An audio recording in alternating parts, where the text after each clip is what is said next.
Thank you, Valerie. Um, my title is Senior Childcare Business Advisor here at 0 to 5. I've been with the organization for about 4 years. I've been coaching entrepreneurs for about a dozen now. I've been a business owner myself, but I also spent about 16 years as a working journalist. My academic background is in journalism, political science, and communication. The reason I bring that up is because most entrepreneurs across the US, people owning and operating businesses in every industry, have backgrounds like yours. Um, which probably means they didn't study, they don't have an MBA, didn't study accounting, didn't take any classes on personal finance and so on and so forth. The reason we do stuff like this and the reason the system includes technical assistance and training supports for you all, like what we do here at Business Connect, is because the vast majority of us who own and operate businesses learn business through practice, one, and professional development, two, and then corresponding certifications and professional development credentialing that we do during our careers. I am just like that. My grandparents, who are entrepreneurs, are also just like that. A little bit more background about me. Over the last 12 years, I've worked with somewhere in the range of 4,600 people, owners, operators, business professionals running businesses across 20 or more different types of industries. And I'm getting close to that 10,000 hour number in my one-on-one supports and small group supports. And in the last 4 years, and more broadly over the last 12 years, I've worked with somewhere in the range of 250 early childhood businesses, starting, growing, expanding, and exiting. What I can tell you about the common thread across all industries, including this one, is that nearly all people running businesses, regardless of the industry, have little to no academic background in business ownership, management, or entrepreneurship. And so that's why we do stuff like this, is to help you learn business concepts. And that's what the Infant-Toddler Blueprint is going to include. We're going to talk through and walk through some of that stuff tonight. The Infant-Toddler Blueprint is modeled off of some materials that I was affiliated with, associated with, and participated in my 8 years working in economic development. My intent is to create, just like these examples on the screen, is to create an illustration, a business case that walks you through how to do something and how to do it well. This isn't exactly like what those things are on the screen, but the Infant-Toddler Blueprint, as you read through it, is going to hopefully illustrate and inspire, hopefully, or make you angry. That's potential as well. So the agenda for tonight, we're going to talk about what this Infant-Toddler Opportunity Blueprint is, who's it for. We're going to talk about what the problem is that we're trying to help you all solve, and then we'll step through some things regarding what's in it. But first, we want to illustrate what the goals of the resource really are. And in my work with, again, over a couple of hundred of you guys, one of the things that I see is that we want to shift mindsets just a little bit.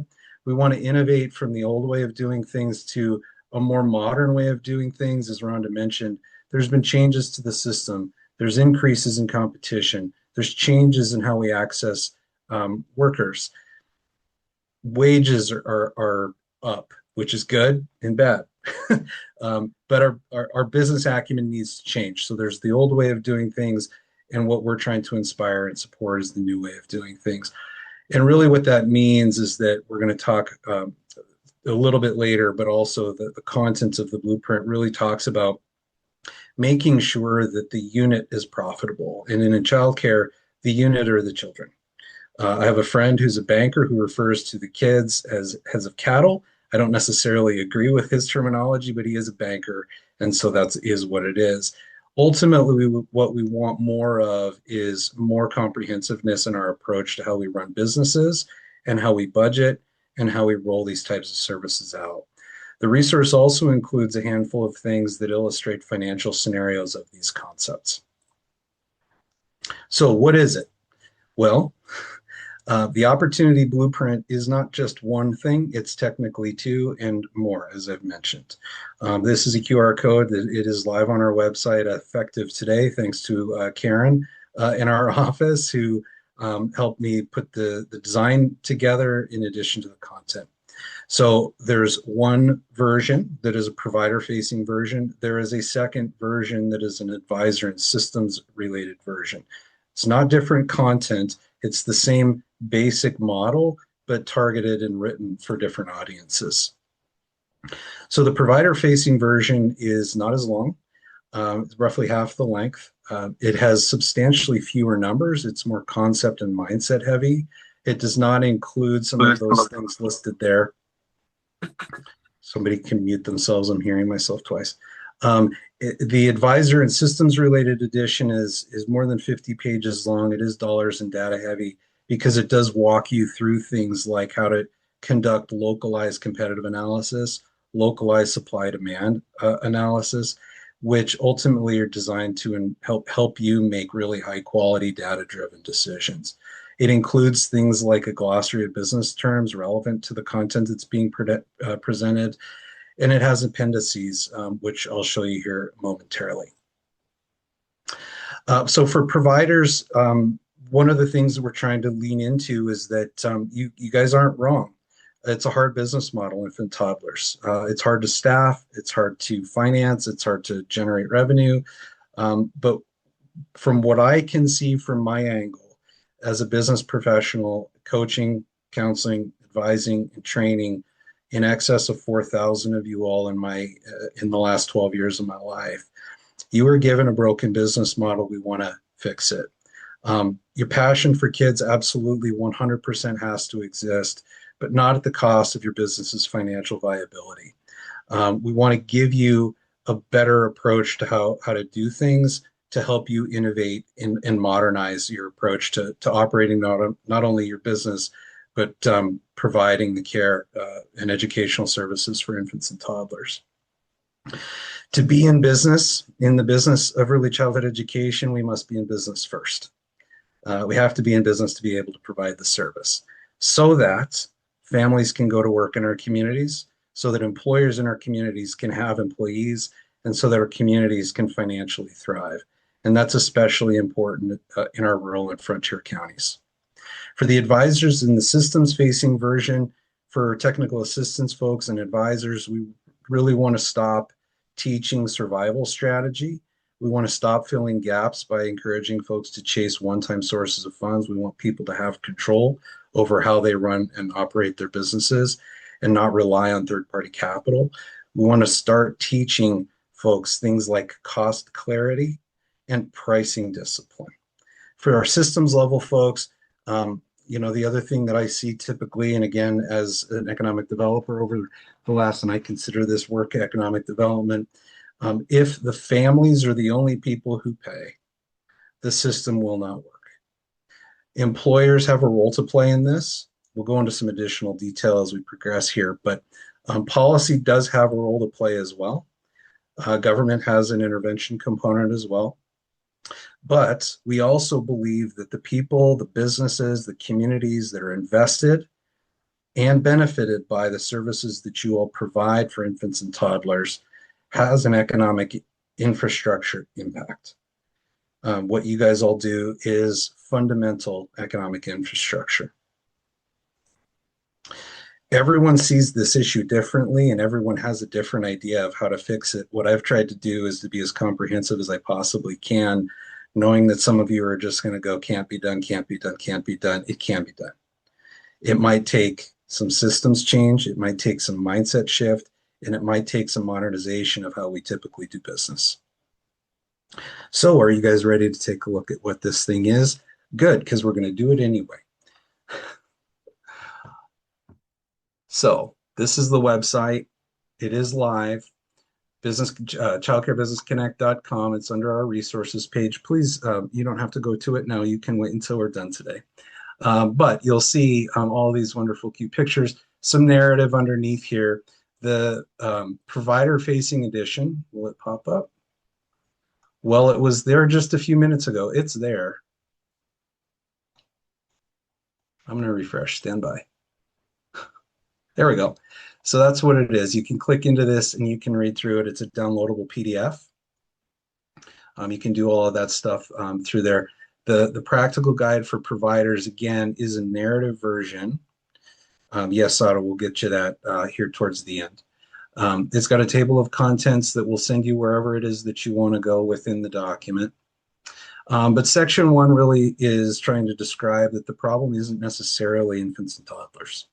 The second section is that we need to shift our mindsets about how or whether or not we're willing to lose money when children are in our programs, how we generate revenue in our companies. The third section talks about the mindset shift that starts to change viability of our business models. Um, the fourth section really starts to lean into the four levers that increase cash flow in a business and what that might mean for you as you integrate, increase, start, grow, expand infant toddler services in your community. The fifth example talks through what it looks like in real life. Also, the sixth section really is about you don't need to solve this problem in a vacuum. And then it starts to walk through some real simple initial steps.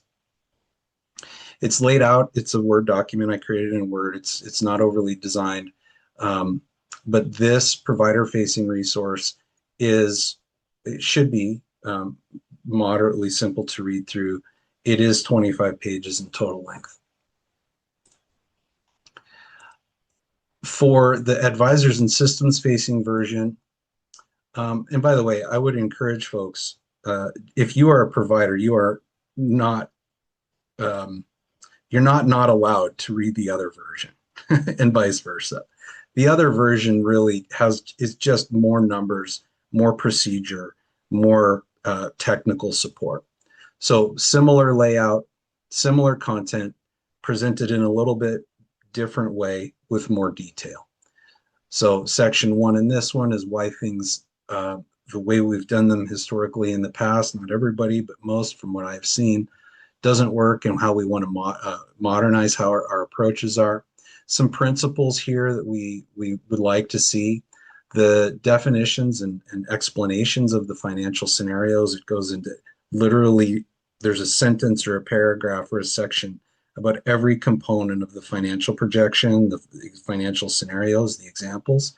So it can get a little bit tedious because there are four different financial scenarios. And then it closes out the way you would normally close out a document of this type. So relatively straightforward in its presentation, PDF, downloadable. You can read it online just like I have it here as well. And then there's the appendices components of this. There are, here, let me blow this up so everybody can see it better. There's a competitive analysis template. How do you conduct competitive analysis? Who are your competitors directly? Who are they indirectly? And how do we analyze them? So that's an Excel spreadsheet that you can download or you can replicate it and use it in your own way. Appendix 2 is the financial projection template. That is a budgeting template. It's an Excel document. Of course, if you want support with this, that's what Kendra and I are here to help with. The Appendix 3 are the financial scenarios themselves, and I've presented them to you in a multitude of ways. The first one is a locked Excel spreadsheet, so you won't be able to modify that unless you have the password. The other version is a PDF of the exact same document. And then 3A through 3E are individual financial scenarios of the financial scenarios 1 through 4 in the Excel document, the PDF document, which includes a time-space calculation for you to be able to see what that looks like as well. Two additional resources that may be of interest for you are from the Department of Labor. The 406 Jobs Report was recently published on the education and childcare industry sector. And many of you, I suspect, have seen the Childcare Deserts Report from the Department of Labor. The most current version of that is linked and cited throughout the document as well. This webinar button, this will be what we're doing right now when the recording is ready to go and publish. Of course, you can always email me directly from the hyperlink in my name here, or just schedule a meeting directly on my calendar with that button there. So that's the way it is presented. Now, if I can get back to, here we go, and then this. Let's talk about it a little bit more. What is it? What's included in it? my goal for this presentation to you all today is to talk about what's in the document and then have you go read the document, not necessarily to teach you how to do any of these things today, right now. The goal today is not skill development, it's information. So you guys all know that access to infant toddler care is not a new problem. That's the point of the Child Care Deserts report from the Department of Labor. That report indicates that there's a 13-point gap um, between the services offered and the need for those same services for children up to age 6 compared to those up to age 12. The problem also to be solved here is that affordability of care for families we know is difficult. You guys can probably recite the statistics just as well as I can, but we also know that infant toddler care is typically higher. It's more expensive. Best Beginnings, for example, reimburses at between 5% and 13% more than the older age group children. That's the Best Beginnings example. The reason for that, potentially, and in part, is because of the lower student to teacher ratios for the younger age groups. You guys know this more than I do. But the 13%, the 5 to 13% uh, reimbursement rate increase does not equal the wage increase that comes alongside of providing services for those numbers of children.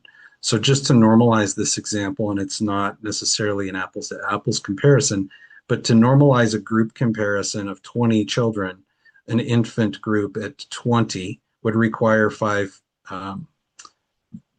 teachers, in a center model, obviously.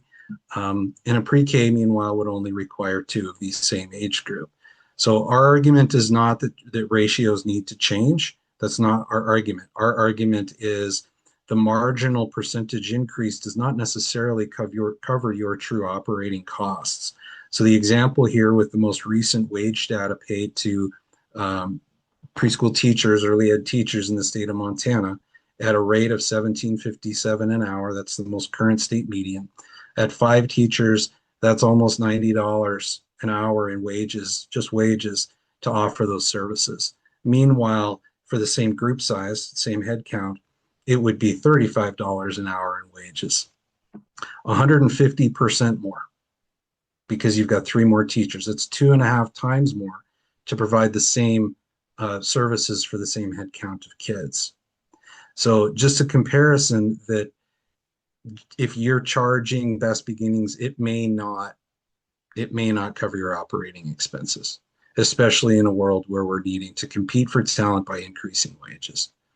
The other component here, the other problem that we're trying to solve, advance please, there we go, is that attracting and retaining infant toddler teachers is stressful. It's hard to find those people, and paying $14 an hour probably is not going to get it done. Okay, so those are some of the things that we're trying to address as we start to work through this exercise. So what's the actual problem we're trying to solve? Again, we're trying to address root causes here. So the historic business practices, we're trying to illustrate some pathways to shift how that mindset and that approach can be modernized. I want to introduce increasingly unit economics, and what that fancy word means is getting to how much it truly costs to operate our business at the per child level. And we want to also address the comprehensiveness in how we do things like budgeting, if you have one, how we set or calculate our prices, and so that our prices are calculated accurately. We also want to build programs that are competitive locally, not based on some data that you've seen at a national or local or statewide level. We want for you to be making high quality decisions about how to compete in your local market based on the actual market drivers. We also think that there can be improvements in how we hire and who we target to be our infant and toddler teachers. You guys know this better than I do. Infant toddler teachers are a different breed. They're not necessarily the same type of person with the same type of mindset as a pre-K teacher or an elementary teacher or somebody like my parents who are both educators as well. The other thing that we're trying to introduce here is payer diversification. What does that mean? Stand by, we'll come back to that. But what that ultimately means is families are not the only people who pay for services. Okay, so we'll come back to that. The underpinning of the entire thing are the three primary things that I really try to teach as I interact with folks. They're the three legs of the stool. What is a business? It's the market-facing activities, the internal operations, and the financial components, and every decision you make in business has a financial implication. We also are trying to teach the leadership framework from McCormick Institute. So every business has to have a leader. I suspect many of you on this call are the leaders of your programs and really do need to help understand what the definition of that term leadership actually means. And then something that's an underpinning, and I'm going to reference this as we go through tonight, two key business ratios that I am trying to constantly teach. What do we invest in assets for our company to do? We invest in our house, we invest in our real estate, we invest in furniture, toys, equipment to do what? To generate revenue. We invest in people to do what? To generate revenue. And when we understand those two basic ratios, we can also ask the question, how else? How else can we utilize the assets that we own and control to do what? To generate revenue in different ways. And how else can we use people to generate revenue in different ways?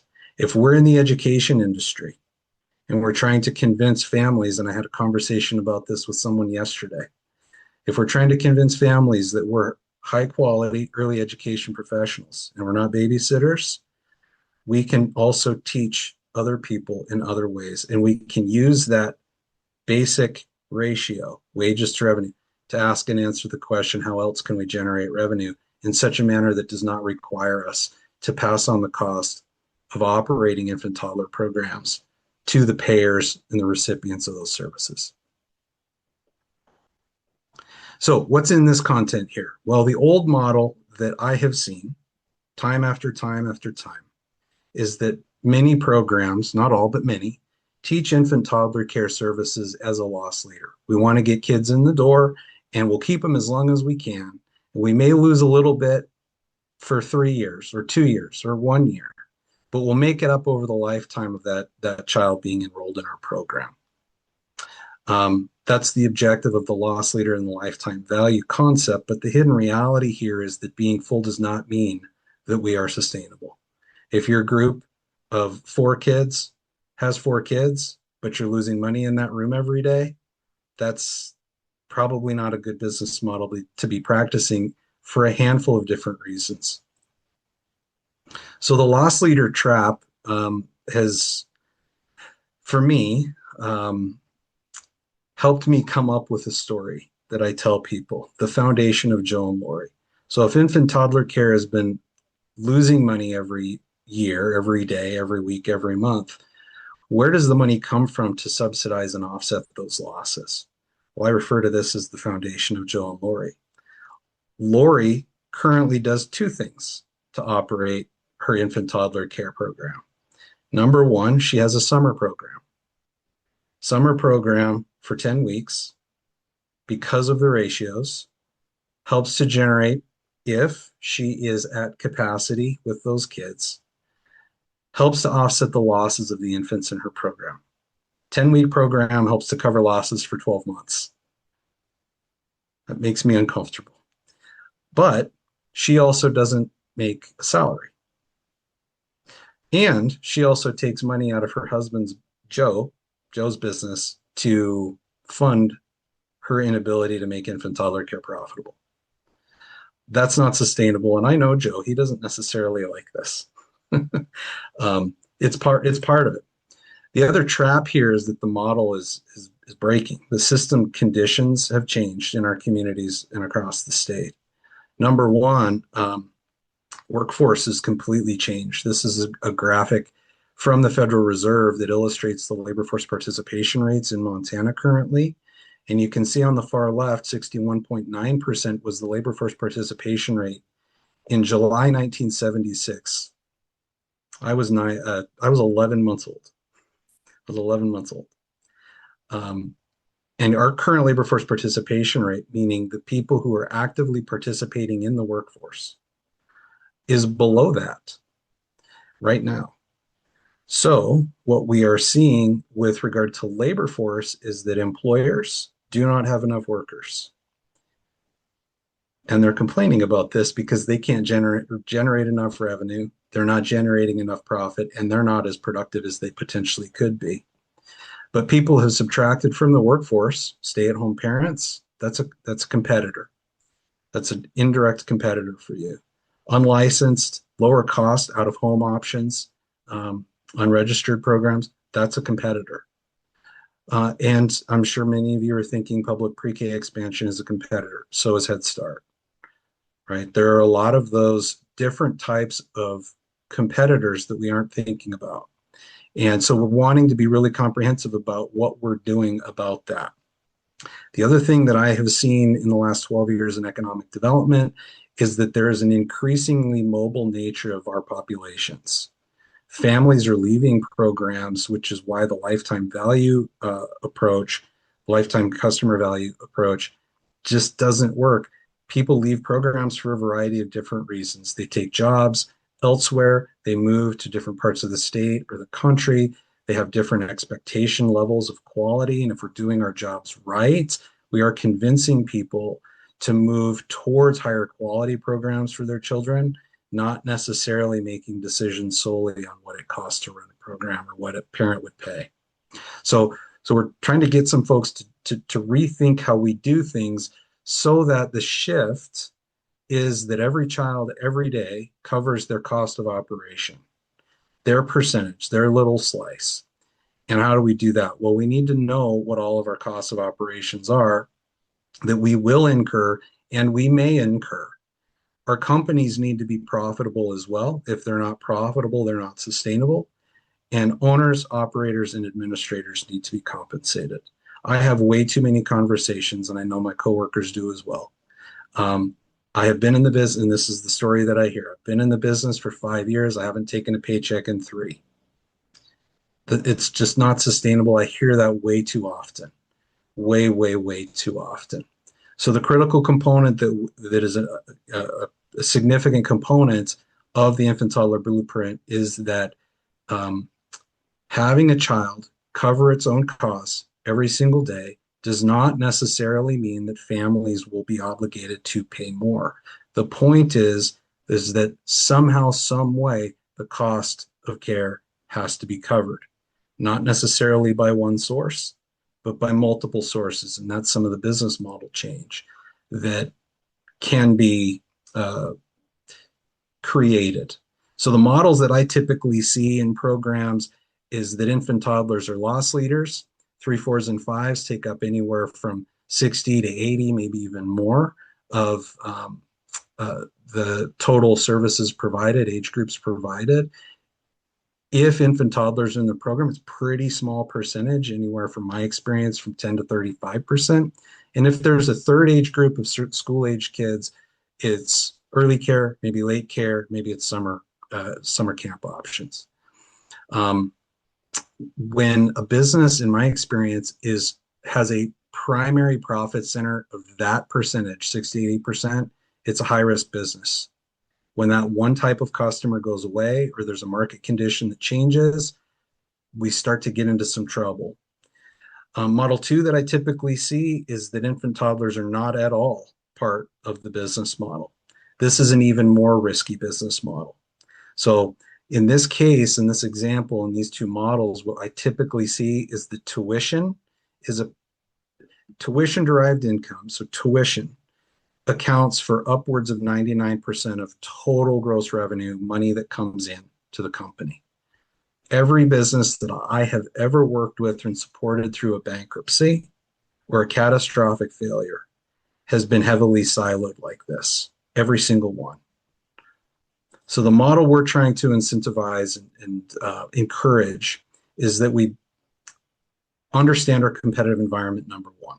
Who are our competitors, directly and indirectly? What is the actual localized supply and demand? What is it in my immediate vicinity? And then build a business model that meets that supply demand in the competitive environment in which you're operating. Ultimately, if that means that you're going to create a program that is a primary age group of 0 to 3s, that is spread out with secondary age groups of 4s and 5s, this is just one example, and we have older age kids, that brings in additional revenue. Ultimately, what we would love to see, and the most stable businesses in this industry that I see, have tuition derived income at or below 90%. So tuition accounts for 90% of all money that comes into the company. Okay, those are the most stable business models. Communicating this is going to be important. This is a woman named Amy Patton. She runs a group program in Missoula, home-based program. She tells families when they tour her program where their tuition goes. She also has folks, and this is other things, we want folks thinking that the only payer is not family or subsidy. We can find other programs, other ways to generate income somehow, some way, so that the true cost of operating is covered by revenue, not necessarily just by tuition. Amy has a waiting list a mile long, and that is increasingly infrequent in my experience. So we want to help you guys shift your mindsets from pricing guilt. I've got to raise my prices, to understanding what it costs to run the business. No longer what can families afford, although that is a concern. And no longer there is a one single fix remedy. Tuition, public subsidy, whatever that might be. What we're trying to get folks to realize and think about is that what does it cost and how is it covered? Who has a vested interest in our services for infants and toddlers, and who's benefited by them? There is also no single fix. No single fix. This gets harder and I'm making your life worse. I completely acknowledge and recognize this. But what we want to do is put control in your hands and empower you to take the initiative to have control of your businesses by saying, I generate revenue in a variety of different ways, and tuition isn't the only way I cover the cost of infant toddler care. So this then leads to another content piece in the infant toddler blueprint, the 4 levers. The 4 levers every program, every business, regardless of size, can play with to increase cash flow: price, volume, and the 2 types of expense management. If we understand them, we can manage them. We can play those levers. Okay, so price, of course, that is one thing. But how we think about price comes alongside some flawed assumptions. Tuition isn't the only way we cover costs. Revenue is the way we cover costs. Families don't need to cover every cost. Earned income, the sale of products and services, is the way we cover operating costs. And those who are benefited, invested for us to be in business, they can come to the table and should. And by the way, I'm talking about employers and local communities. Employers have tax credits available to them to help offset the cost of care for their employees. If you're interested, 45F on our website. Kendra, maybe one of you guys could grab that and drop that in the chat, the 45F link. The volume variable that we can play with, that's talked about in the blueprint, is that predictable enrollment matters more than your maximum capacity. So that's the difference between, well, I'm licensed for 20, but I only have 15 kids. Then we need to build a budget around 15 consistent children in the program. So volume can mean average daily attendance or average daily enrollment, paid enrollment, but it can also mean diversifying your earned income sources and diversifying who pays for services. The other 2 things are fixed and variable cost things. I'm not going to talk about them tonight. You guys can read through these things, and they go through. Expense management is a meaningful component of managing any business. So just to start to close out some things here, these concepts are coming from other industries, other educators, substantially smarter than me. The idea of beachhead markets comes out of the Massachusetts Institute of Technology, Sloan School of Management. Beachhead markets is a concept it's an analogy to World War II. The first product or service that a company sells. In World War II, for example, the goal was not to get onto Normandy Beach. The goal was to get to Germany and win World War II. So the through line here, the transferable knowledge here, is that tuition in this industry is not the only way we can earn income. Sale of products, sale of services. And then what I refer to as the innovation equation, if I know my problem and I can create solutions, that's where my opportunities lie. So again, key point number two, the old way versus the new way. Not all services are profitable, loss leaders. That it just can't, we just can't do things that way anymore. And with the mobile nature of people withdrawing their children program to program, city to city, town to town, profit being made up over time, the total enrollment period, that also is no longer a viable business model from what I can see in this industry any longer. The third thing, and we're going to get into the examples here momentarily, the scenarios. Every child, every day has to be profitable. And to be able to be profitable, we have to be comprehensive and we have to do a budget. This means that we need to do budgeting. And if we do budgeting, then we can use the cost pricing model to be able to calculate what our tuition looks like and also be creative comprehensively in how we generate revenue that is also not tuition related. And right out of my holster here, for those of you who are familiar, you will have heard me say this before. For those of you who aren't familiar with program administration scale and business administration scale, these concepts are in here. Pass and Bass talk about generating revenue in alternate ways through family and community engagement and other sources. If you'd like to know more, Kendra, you can drop peek into the chat. So the financial scenarios, let's just walk through these really quick. Again, these are linked on the page. I'm looking at the PDF here, which is all inclusive of all financial scenarios. And I've made these financial examples based on small programs. The larger a program gets, in my experience, probably 80. The larger the program gets, the easier it is to offer infant toddler care at least a break even. So in this example, I used the financial projection tool to build these scenarios. They show a program that is operating at 100% of its licensed capacity of 20. It generates 89.8% of its income from tuition. It also generates income through fees. It also generates income through participation in programs like CACFP, like being an apprenticeship host. Also looking at things like product sales. What does that mean? Not a huge dollar amount, but every little bit is not nothing. How do we use our assets? What do we use them for? To generate revenue. What do we do? Rental income is a line that I see on occasion, but not enough. And then other service. If we're in the education industry, who else and how else can we educate? I've worked with programs who have professionals on staff who can do adult education classes, parenting education classes at $60 an hour, as opposed to $60 a day per child. Community events and family engagement income, these are additional types of things that we can do, and there's a couple of examples here. This is directly out of program and business administration scale.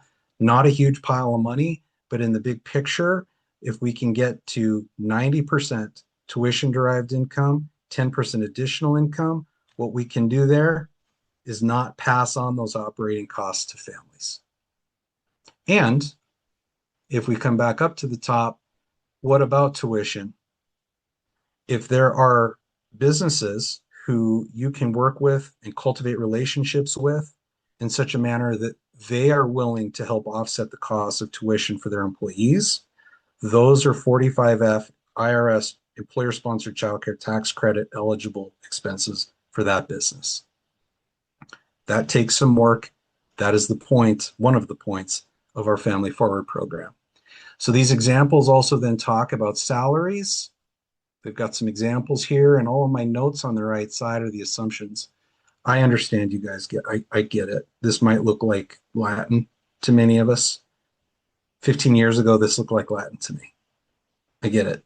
The exposure helps. The more you do it, the better. Thanks, Kendra. I've got payroll taxes and the overall payroll burden, some employee benefits to the best of our ability. This example, we're offering an employee retirement match, and then insurance, rent, utilities, debt service on loans, supplies, taxes, training. All of these things are included, many of which we know we will incur.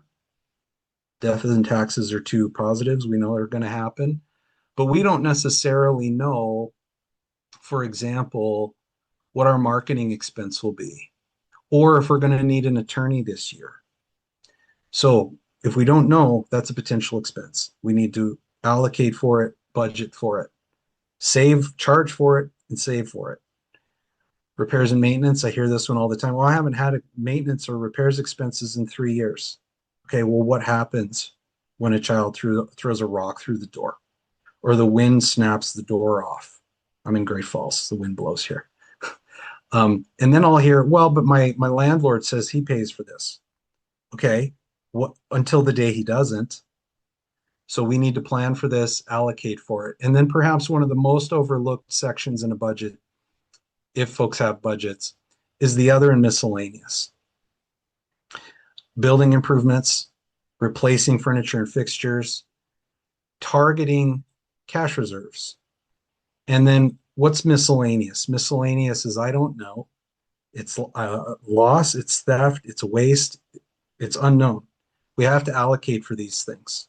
And we have to allocate for owners and operators and administrators making wages. Okay.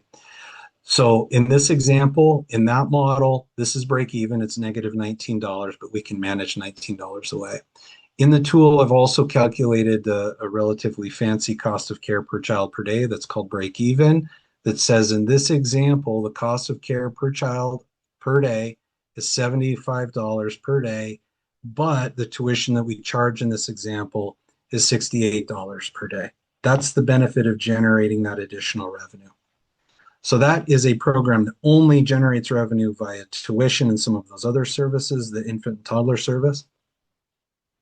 The second example is also a center operating at 85% instead of 100%, max capacity of 20 kids, but they do infants, toddlers, after school for 4s and 5s, after school for 5s through 8s, and a summer school program for those older age groups too. They also generate income from fees, program participation, and all the others that I mentioned. They allocate for other things. You'll notice grants are not in this example. Payroll, all of the other expenses, but I'm going to come down to the bottom. This program also breaks even, and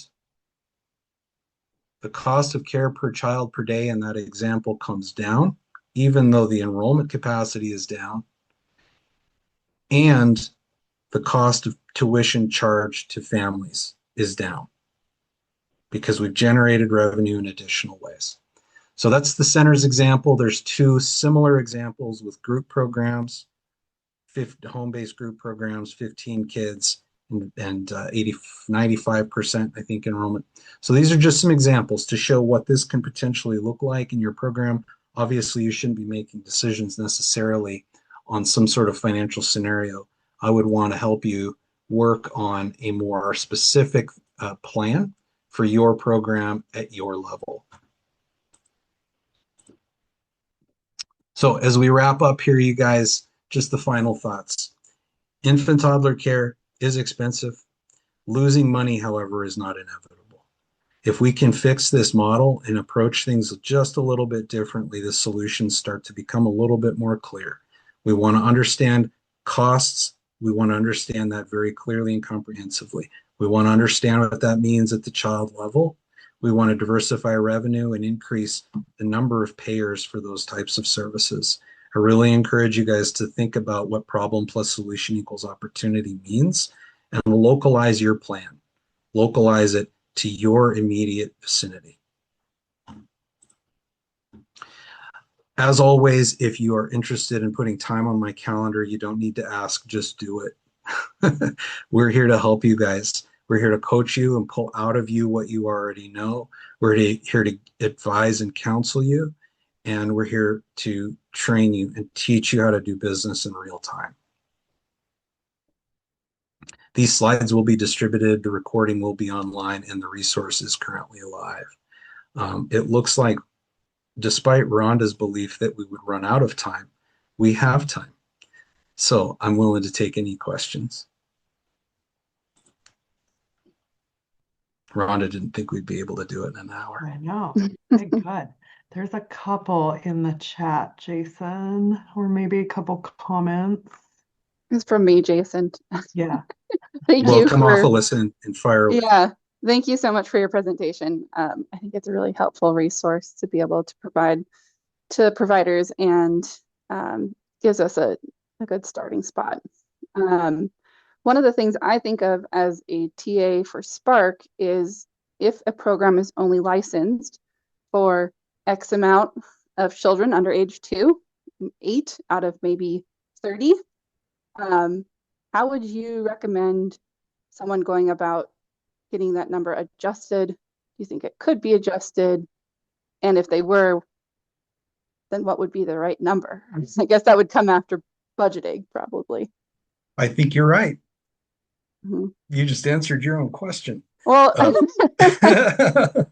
have you worked with programs who have increased their infant toddler slots if they've only for that under age 2? Mm-hmm. Okay. And is that your question? Yes, that was an easy one. Next question. And have you seen that for group, family, and center licenses? Yes. Yes. Okay. Yes. Cool. Yeah, the answer to the question, how do I do this? Every decision has a financial implication. So we can model those with numbers. So the goal here, if you've got an idea, is to connect it to a dollar amount, right? And allow the dollars to make the decision for us. Or understand the variables and whatever the equations are, and then we fiddle with the variables in the equation. I don't know that I answered your question.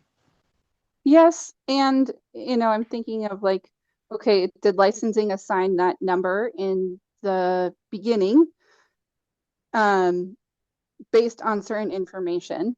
And square footage per child. Yeah, okay. Yeah, that's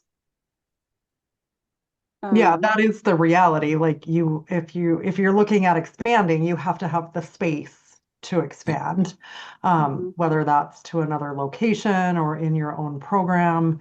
But that's again something to really work through and look at, have numbers in your older age group dropped? Can you expand into the space that you were using? Just all those different scenarios. I think this one is just really, you just have to really think outside the box and, like Jason said, not continue doing what you've maybe always done.